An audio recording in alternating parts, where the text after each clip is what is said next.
IT Security for Beginners, Part 6. Emails are like postcards.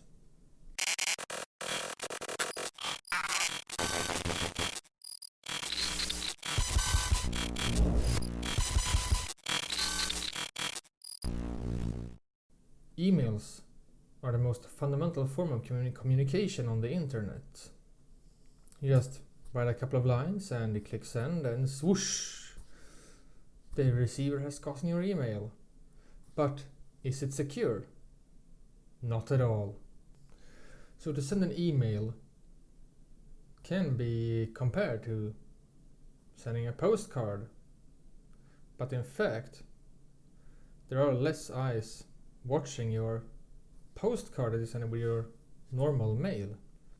So when the mail are on its way to the receiver, it bounces through a couple of servers, and at each server it is a kids game to find out what you have written in your email. Your mail service, your ISP, or the company you work for if you use a company email, can take part of what you have written. But in other words, emails are very, very bad for you if you want your secrets to be kept as a secret. So now, what can you do to protect your emails? So to protect your emails, you can use encryption. So encrypting a message means that you are reversing the letters so that no one can take part of them, except for the receiver. So the simplest way to achieve a secure mail is to add a letter to your message at each word that only you and the receiver knows of.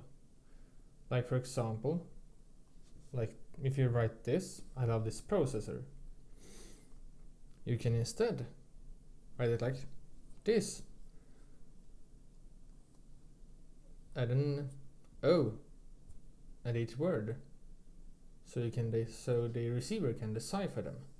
So modern ways of encryption is based on the same idea, but should in theory be impossible to crack without the right key. So the way encryption works is that the text goes through an algorithm that makes it unreadable, except for the one who has the correct password or encryption key. It is only them, or the one that has it, should be able to rewind and watch the whole thing as a plain text. So one of the most widespread encryption technologies, called PGP or Pretty Good Privacy, has been around since 1991 and was created by Phil Zimmermann.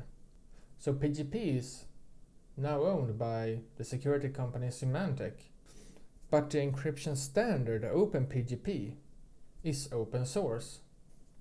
And open source means that anyone can develop products around it and improve it.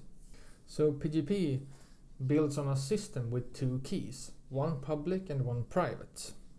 Both is needed for the encryption to work, but only one of them should be kept a secret, the private one.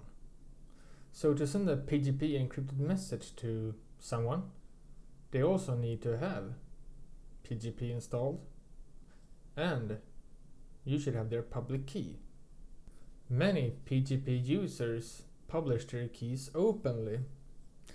For example, in the signature of an email, or in the contact us section on their website, or blog, or whatever.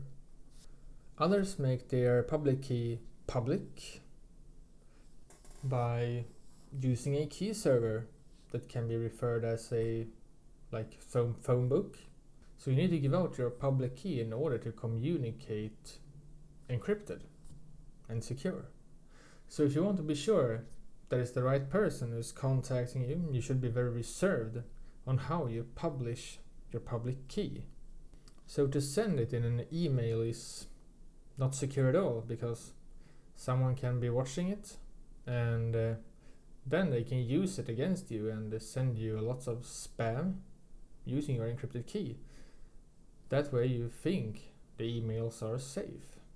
So now your private key is stored as a file on your computer, and you should have it on a USB flash drive as well.